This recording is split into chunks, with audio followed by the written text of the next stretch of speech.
Hello, everybody. Getting this set so it's fantastic. How's everybody doing? Wait for people to come in. It's the Monday primer.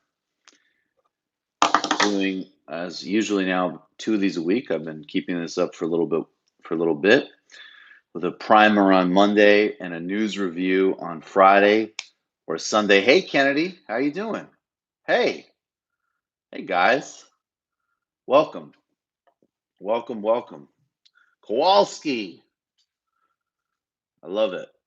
Oh, I love you back, man. Thank you, studio. Pete Buttigieg's campaign is embarrassing, and Buttigieg is by far my least favorite candidate. I'm actually pretty good. I got a little bit more rest this weekend. Starting back up steady at the gym, so I'm feeling a bit better. So yes, I saw Elon at the Minneapolis rally. I also saw Keith Ellison. I have to say, everybody just outdid themselves at that rally. It was fantastic. Bruce, thank you. Thank you so much. So I think that's gonna be another Patreon level D. So guys, as always, and I know I always say this, but for new people, click subscribe if you haven't yet. Click the bell so you got the notifications before these streams. And we really do need the super chats and questions, because YouTube has definitely, we're okay. We're actually all right in the sense that our whole business and show is built on Patreon and people being members and getting way more content as members. So I go to patreon.com/TMBS, but we also really want to be on YouTube. I just posted a picture on my YouTube on my Instagram of a guy talking about the Jamaica illicit history we just released, which I hope everybody's watched, saying, I'm so glad I found this channel and left, I found TMBS and got away from Ben Shapiro. So it's important we're in this terrain to advertise the show and really be in that battle. So help us do it with the super chat hits, and first and foremost by becoming a patron at patreon.com/TMBS. All right, neoliberalism. This term gets thrown around so much that it's sort of losing its meaning. I think there's terms like globalization, which maybe this could kind of hit in some ways. Potentially even neoconservatism at some points. But I want to get really specific. Thank you so much, Joe. And there's a danger here because there's a lot of really smart people who've written about neoliberalism who, as an example, I know less about. Like you just mentioned Wendy Brown. Wendy Brown is a very important writer. I don't know her work as well. So in this, I will be referencing two people primarily that have done really important work on neoliberalism and inform my thinking on it. So, do you think Jank at TYT is doing more damage to the election by batting for Warren over Sanders? Anna and John are usually talked over by Jank during the debates. Well, I like Jank. I like the debate at TYT. And TYT is definitely a big left tent. Obviously, every time I see those, I agree with John and Anna 1,000%. Particularly Anna. Anna is so on the ball with all this stuff. We're actually going to be talking about doing a show, not tomorrow, but it will be released. We'll record it tomorrow. It'll be released on Wednesday, premiered on Wednesday, where we talk about get into the details of the healthcare plan. And Anna's just been so steady on that and done such high quality work. As always, please not only watch Anna on TYT, but go subscribe to No Filter on YouTube and on podcast. Anna's just 100% on point. And, that's what I could say. And I think it needs to be pushed back. It needs to be debated. And yes, Anna interviewed Matt Brunig. I haven't watched it yet, but I'm incredibly excited. And Anna's been on top of the healthcare story more than anybody else I know in this space. in terms of like actually reading the damn bill. Um, so my references for neoliberalism are Mark Blyth and David Harvey. David Harvey really did pioneering work, and his book Neoliberalism is incredibly important. There's another one called The New Imperialism as well. Um, and it really goes back to an understanding of where the world was in the 70s, which is you did have later on economic crises and stagflation in the Carter era.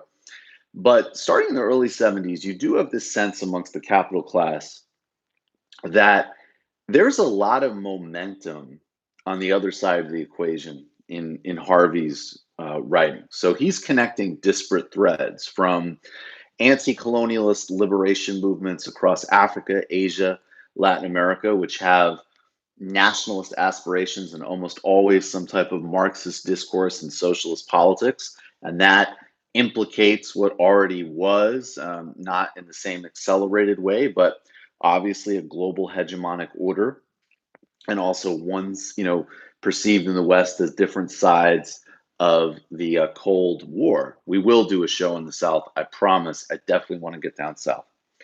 But then also in Europe, increasingly radical labor demands. And this is, of course, all connected with various political tendencies, but in the right wing mind, everything under the umbrella, right? From civil rights to women's rights to the student movement to ecological justice and accelerated labor demands. And I also like, and I think this actually echoes Harvey K.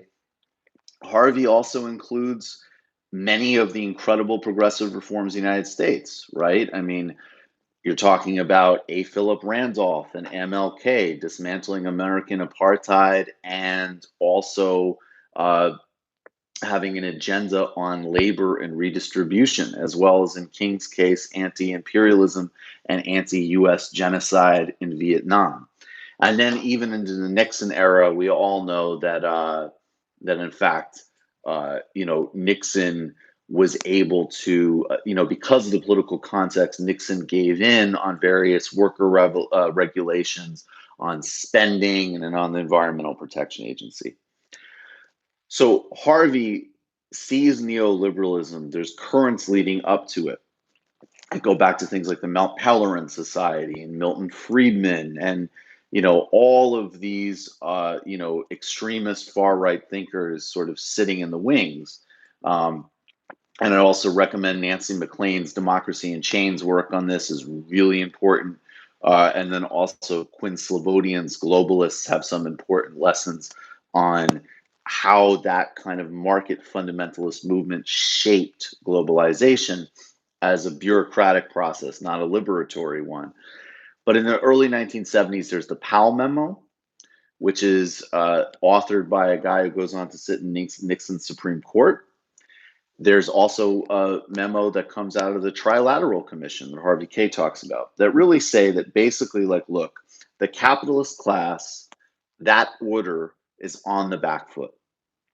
It's on the back foot in terms of regulatory policy, in terms of labor power, in terms of distribution. It's certainly on the back foot culturally and socially in terms of a broad advancing of rights in society. And what they realize is that they have to have an aggressive policy set to reverse that. There's a string of Supreme Court rulings in the 70s that Harvey writes about that basically tilts power back towards business, highly pro-business rulings in the regulatory sphere. And then there's an economic crisis. You go through, and there's OPEC and that type of the oil crisis. Then Carter comes to office, and you really start to realize, and this is extremely important because and then where Blyth comes in is in a specific understanding of what happens through the process of globalization and neoliberalism in and of itself, and then how it affects center-left parties across the globe. Because what happens is that labor gets pressured because the policy set is to lower labor demands, lower labor standards. Currency gets deregulated so it can move across the globe. We retilt the global and domestic regulatory environments. Then there's tax cuts. And all of this is starting under Carter. That's very important to remember. Under Carter and even under like Ted Kennedy, they're deregulating the airline industry, trucking. The idea that the market logic should assume far more of a dominant role in society is taking shape um, on all sides of politics throughout the 70s. And this is also where Matt Stoller's work on what actually happened inside the early 70s. What are you defining as the capitalist class? Primarily those who own capital and those who actually profit directly from exploitation of labor. And I guess in an ancillary way, you can include people who are the sort of intellectual and ideological agents of that class, right? So I don't know if the average think tank fellow at the American Enterprise Institute is not part of the capitalist class, but the propaganda work that they're doing helps create that intellectual infrastructure. So, and then of course in the 80s, this all accelerates under Reagan and Thatcher. And then we get to the 90s, and then Clinton and Blair create the third way, which spreads throughout Europe and parts of Latin America, Africa, and Asia, that accepts the center left parties that accept the core premises, not only of neoliberalism, but even the really accelerated extreme marketization of the Thatcher and Reagan eras. And that is why you can really look and you could actually say the difference inside politics, primarily the last several decades until the emergence of Sanders and Corbyn and so on, has been a conflict between the right side of neoliberalism, which overlaps with reactionary backlash and white nationalist politics and white supremacy from Reagan to Trump, and then another side of neoliberalism that has some discourse and some policy set on diversity, which runs the gamut from the Clinton era, which actually did a lot of reactionary policies itself on immigration and race, to a relatively progressive stance on race and ideas of diversity that you might hear from some people today in some areas. And that's the kind of primary moat. And then also, how much should government intervene, not to create universal standards and a basic safety net for everybody, but actually to equip workers with the skill sets to succeed. That was the obsession of Clinton and Blair. Your job's going, but in fact, actually, you'll learn how to code, right? This goes back to the 80s, to the 90s. No, I don't think Glenn Greenwald is a Trump apologist. I don't see him like that at all. I have a lot of respect for Glenn Greenwald, even as I have disagreements. So the really important aspect, though, of the thank you, Kennedy. The really important aspect here, though, is that neoliberalization as a policy set really does refer in a more narrow sense. That's the kind of ideological stream. It is a act of political and power backlash in the Harvey narrative, which I agree with. In a more narrow sense, it kind of generally means sets of policies that believes in harnessing the market to solve problems. Now, obviously, hey, Michael, I would really appreciate if you would color your intellectual critique with appropriate moral emotions like empathy or disgust. I'm disgusted by that comment. I don't know what I mean. I mean, you get stuff like that, or are you being ironic? I can't even tell. Um, I think that I agree. I have a huge amount of respect for Glenn Greenwald. I think that those things have a place that are really important, and I think I do express them. But I also think people need. Wait, did I miss this? Did I miss a joke? You would color your intellectual critique with the appropriate moral emotions like empathy or disgust. I don't get it. I'm looking forward to Philly too, Tom. But I think you got to be able to think through things. Um, so at any rate, the that threw me off. I think, hey Michael, new fan, appreciate your work. I live in Arizona. What's the best way to get involved and get Bernie and Mark Kelly elected? Call up the Bernie campaign. There'll be people uh, who will be really interested in your help. I appreciate that. If it was a compliment, I was thrown. I apologize. I think my brain was broken on that one. Much appreciation. So, but it refers to, and this is what's harder on these primer days, right? Is because I'm reading the chat and taking the questions, but I'm also trying to like get through something kind of dense. So it's a belief in markets and a belief in markets as a tool to solve problems. Now, on the right side, again, let's be real, right? Like, obviously, Republicans, they don't care about solving problems, right? Homeless people are fine, just so long as they don't get in the way of rich people enjoying their lives, right? Like, it's a feature, not a bug, that there's going to be poverty, inequality, and human suffering. On the center left side, it was a notion, mostly bullshit too, obviously, that you are going that actually you can use these market mechanisms to inject the best sets of behaviors and outcomes even within social outcomes, right? If you go back to the, it's interesting, right-wing Democrats will defend the public option in the ACA on almost purely on the grounds of pragmatism today, because we all know that single payer is better. Michael, listen to Judgment soundtrack for rock hip hop thing. Just curious. All right, I'll check it out. But back on the Obama era, there was so much more rhetoric of like, no, it will be amazing because there's going to be this, the market will be unleashed on the exchange, government will empower people to engage in the market. That will generate the best outcome. Can TMBS get a TikTok collab with Hassan? That actually sounds like a great idea.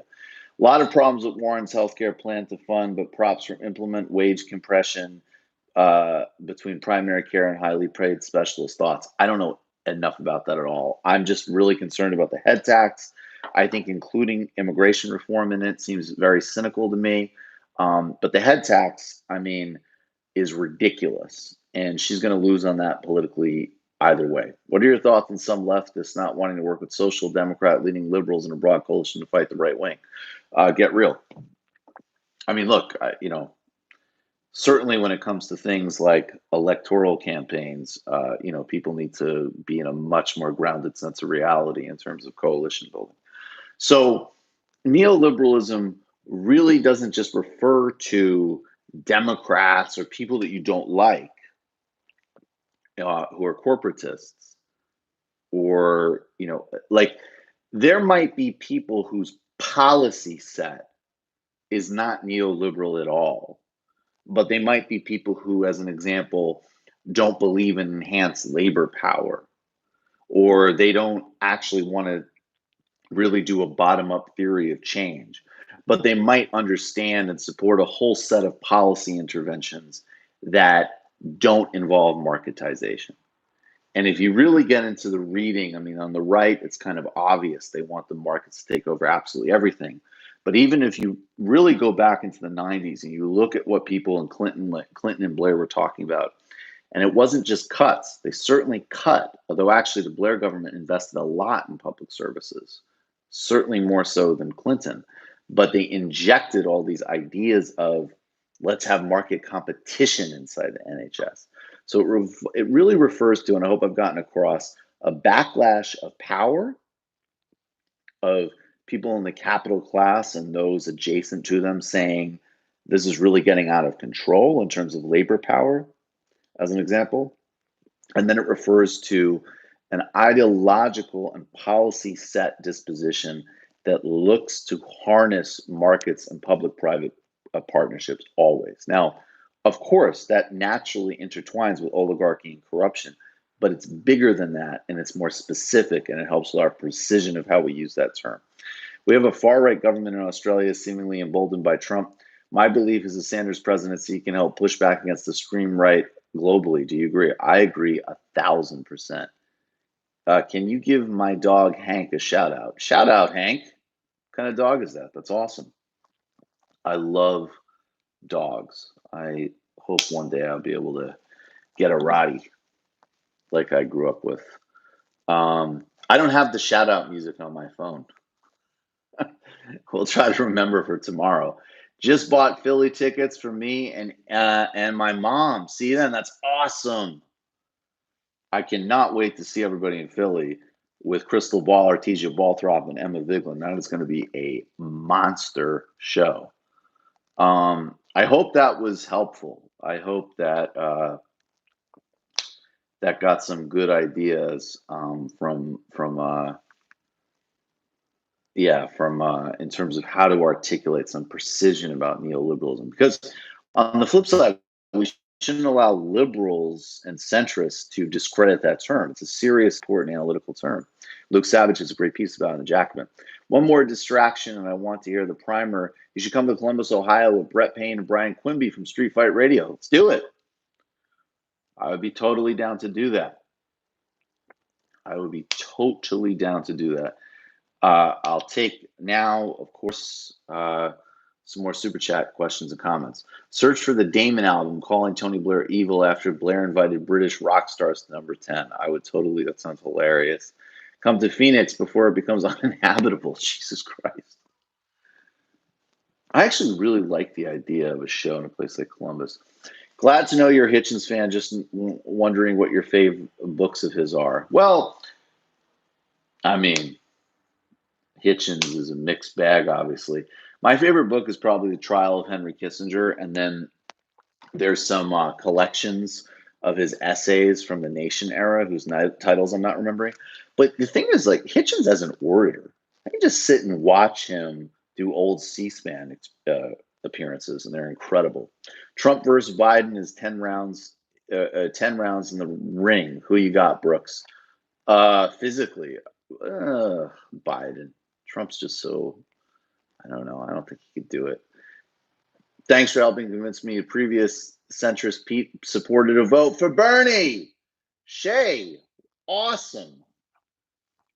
Thank you for voting in everybody's interest and not supporting Mayo Pete.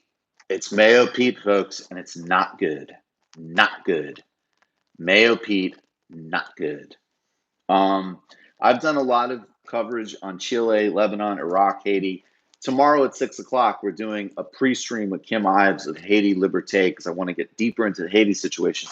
I'd also recommend you watch my appearance on the Hill with Sagar and Crystal talking about the world on fire and why the media is ignoring it. Is there any room for Jimmy Dore-style reactionary populism in a healthy left discourse, or is it entirely counterproductive? My issue and critique was never with the emotional populism. That's fucking great. It's just when you're wrong on the merits. Thoughts on Ilhan Omar voting present on the bill condemning Armenian genocide? I haven't heard a defense from the left. I wrote a piece on this with Jacobin, with Jean Bajlan. I think it was the wrong vote. I didn't like her statement on it.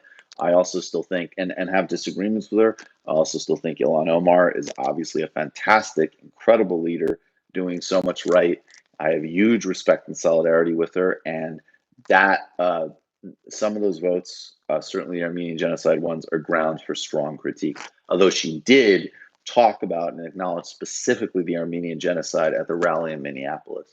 Please curate a connection of Pete Buttigieg's disingenuous evolutions on various issues over the campaign. Label him Say Anything Pete. I'm going to stick with Mayo Pete. Are you alarmed by Joe Biden's persistence in the polls? Are you alarmed like I am that he'll just cruise through the primaries and win? Love from Australia.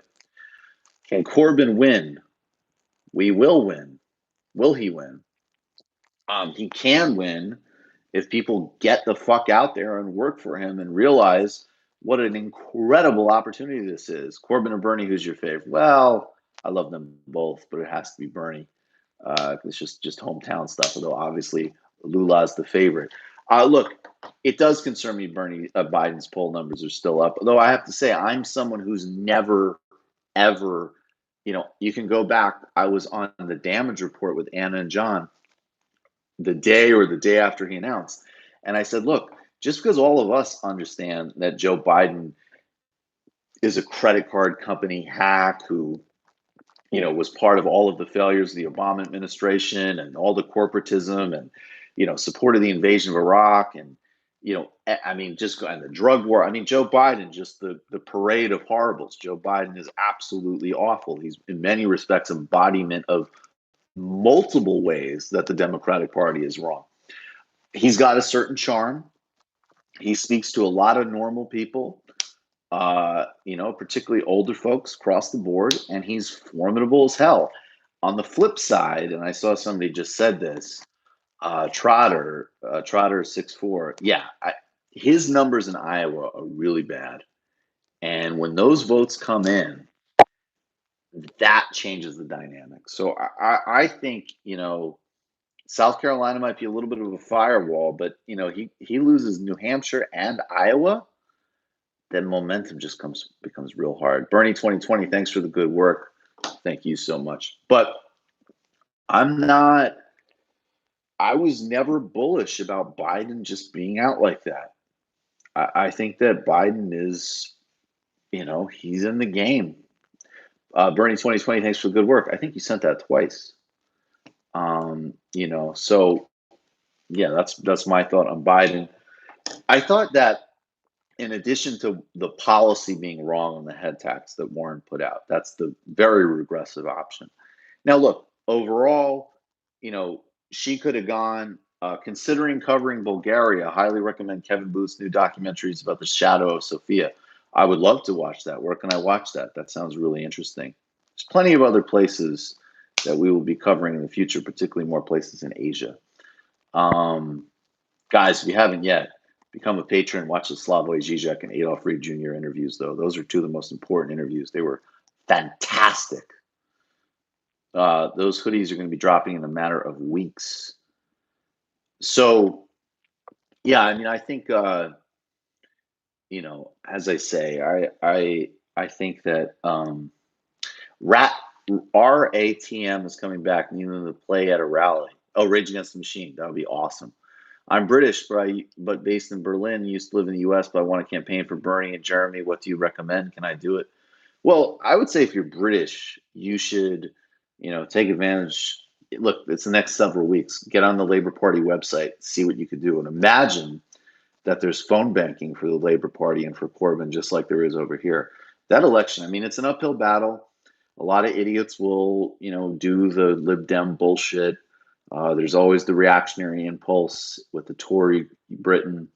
But my God, there's so many good ideas coming out of the Jeremy Corbyn, John McDonnell camp, and the genuine empathy and the genuine care for people that they represent, having reclaimed the Labour Party from the Blairites with also a serious ecological agenda, a serious redistribution agenda, a serious labor agenda. My God, is it important people go out there for them. Obama's the most skilled politician in a generation. Him and Bernie have taken the same rhetorical stance on PC culture. Let's all take note. They have in very different ways. I think we should take note. Obviously, I have a lot of my critiques of those things. Zizek has some very smart critiques of those things. I think the difference is that Obama's critique flutters off into the clouds of, so don't bother us. We're all having iced tea at Goldman together. And I think, an Adolf Reed, as an example, it's, you don't allow certain puritanisms, moralisms, middle-class habits, and cynical positioning to divide people from doing real work. And incidentally, what's fascinating to me is like a guy like Joshua Kahn Russell, would have some really interesting thoughts in this regard as well. I can't wait to do more stuff with Joshua Kahn Russell, everybody. He is amazing. Any other super chats? Let's try to see if we can get to a little over 200. And I really hope and I really appreciate that, everybody is spreading the word on the show. Doing a Bernie panel at Yale with Kyle Kulinski. Yes, I am. That's Friday, November 8th. And then also I should say, November 23rd, the Philadelphia Live Show at World Cafe. I'm from South Carolina. Tips here on undercutting Biden. Just get involved with the Sanders campaign. That's really the best thing. It's very easy. Go on their website. There's a million different ways you can get involved. Hi, Michael. You should have Dino Veroso from Jacobin on to talk about climate change in Australia. By the way, Australia is going full fascist against those protesters. I know, I've seen it. It's absolutely horrifying and disgusting what's happening in Australia. We will figure out a way to cover it more. Sup, I'm a huge fan. I saw your video on Sam Harris. Can you do a Salafist Sam Harris impression? I mean, so there are infidels, and you can actually really figure out that there are infidels in an incredibly easy way. But what will happen is that a lot of infidels will want to hide the ball about not respecting Allah. Kyle Klinsky in studio in New York. I would love to, of course, we'll see. I'm totally down. Sorry, mate. Meant Judgment Night soundtrack. You're missing a great album. Thank you. I will check that out. Hi from the UK. Go Corbin. Did you see Hypernormalization, Michael? Quick thoughts. I did. I'm generally a fan of Adam Curtis. I really like Century of the Self. I think I get more value as a patron. Okay, so go become a patron. That is the best way to get the most value. We do 2-to-1 content for patrons. Those Sunday deep dive shows, the post games are incredibly fun. Then we also have the video illicit histories for Comrade and above patrons, and I also do the calls. It's very committed and designed very intentionally so that people in the community obviously get the most content. How does participating in the global market during the Sanders presidency not uphold neoliberal and far-right power structures? I mean, it does. I don't, those questions I find very irritating because it's like, it's like a tautology. Like, sure, of course it does. And then the reality is you try to work within a context that also has an enormous amount of power to actually help dismantle and nudge those things, which clearly he is committed to doing. So versus just standing outside and not having, there's not going to be a magic religious event. And then even when you do have these bottom-up insurgencies that are so important, like we see right now in Chile and Lebanon and Haiti and Ecuador and so on, or in Chicago, how that interfaces with the power structure is enormously important. Cedric Johnson, get Cedric Johnson on your show. Also would love to hear a show on racial ideology too. Love your show on, about ideology. Would love a show about ideology. It's a confusing subject. Yes, I should get Cedric Johnson on.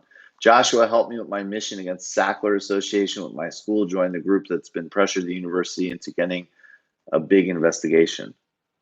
Josh, awesome.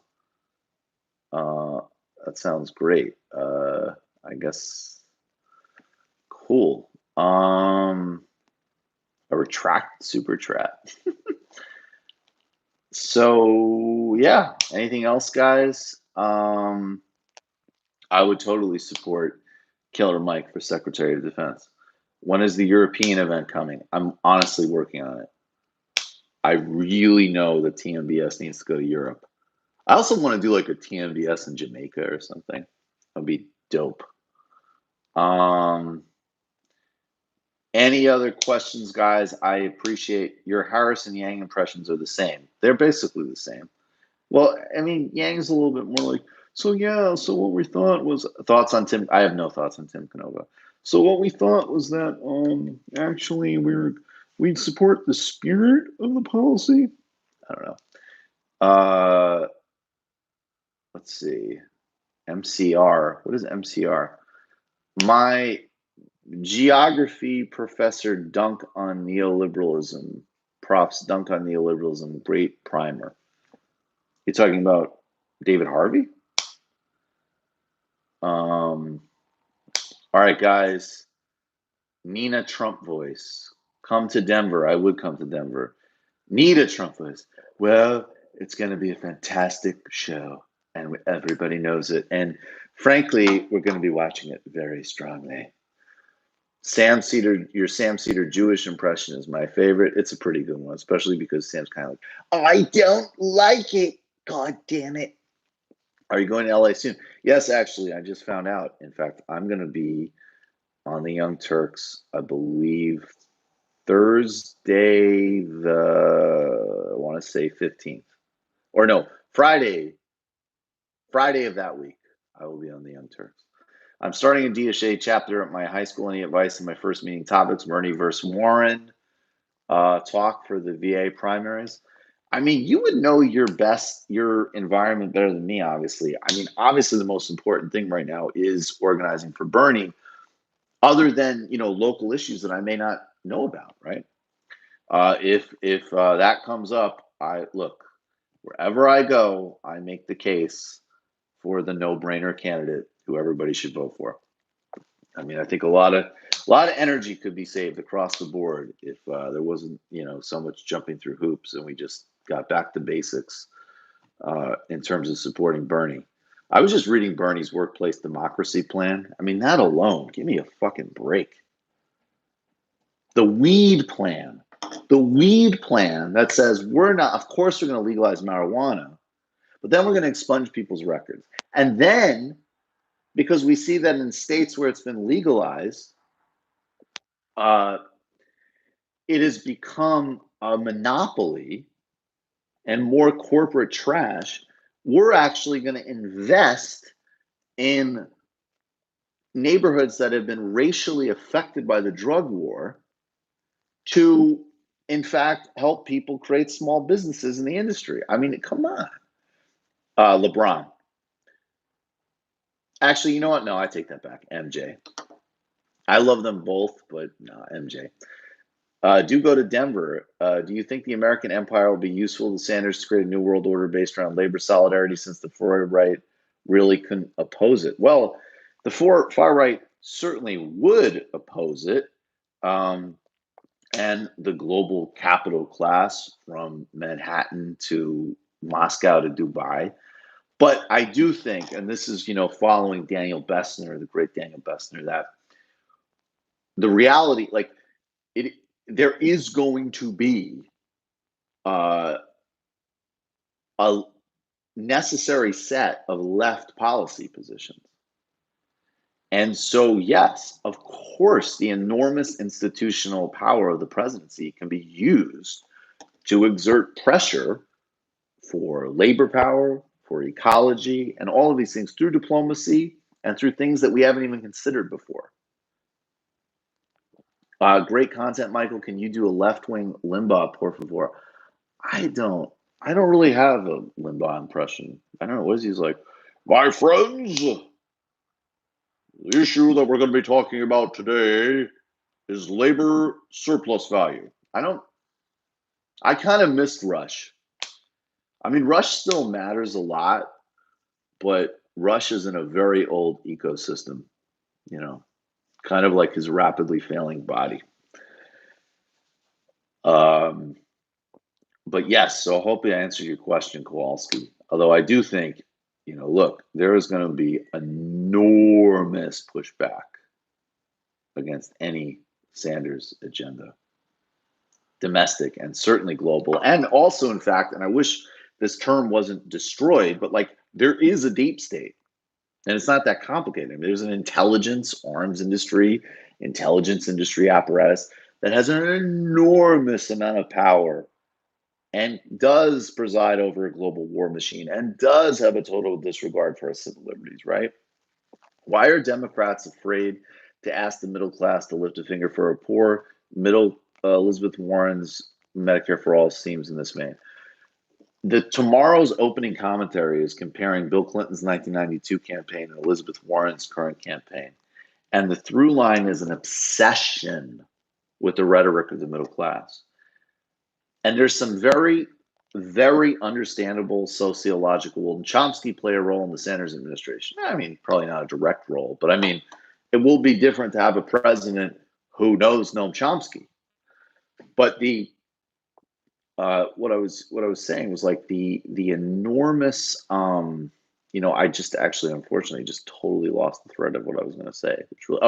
So this middle class thread, go on the Bo Fifth Column podcast. Okay, I'm available. I don't know that show, but sounds cool. So the Yeah, so that's going to be tomorrow's commentary. There's some sociological and historical reasons which are understandable, but the shared rhetoric of meritocracy and vulnerability and mobility is an incredible problem. And then the other problem is that, at the very least, can we actually discuss the middle class as like an actual class and like an actual income bracket? That clip of Elizabeth Warren basically getting, too nervous to say anybody who isn't a billionaire could fall into some middle class. I mean, this is how class gets erased in the United States, because that's the flip, is that in addition to all the contempt and demonization of the poor, we have the sociology of people who make, $10 million a year wanting to say that, oh, I'm upper middle class, and people who are really, really fucking struggling being ashamed to talk about being in poverty or being underclass. What are your thoughts on a popular referendum for ranked choice voting? Cool. I mean, I'm sure I wouldn't put much energy into it, to be honest, but I definitely, if that was on the ballot, obviously I'd vote for it for sure. I think that that is a nice little reform. Um, Anything else, guys? You guys are the best. How many people of you are patrons, and how many people love being patrons? I have to ask. Warren said that in the context of her. Thank you guys. I appreciate you guys so much. I'm super honored. And if you're broke, send us a message on Twitter. We'll figure something out for sure. But definitely, look, you got to become a patron. It's how we do content like this. There's never going to be a corporate infrastructure. There's never going to be an oligarch infrastructure. Bodega Boys. Sure. I buy Bodega Boys as a Sanders press secretary. I have no problem with that. So go become a patron. Patreon.com/TMBS. Is Kamala Harris's campaign done? Yes, for all intents and purposes. She might very well be the next one to drop out. Yes, see you at Comrade. I can't wait. Get your tickets. Also, on November 22nd, I'm hosting an event at Verso Books with Matt Karp and Crystal Ball called Who's Afraid of Bernie Sanders? So Friday, Yale with Kyle Kalinske, November 22nd, Matt Karp and Crystal Ball. And then November 23rd, the most important TMBS live show, World Cafe in Philadelphia. Patreon.com/TMBS. Click the bell and please keep spreading the word. Guys, words cannot convey how much I appreciate you guys. Peace and love, peace and love, peace and love.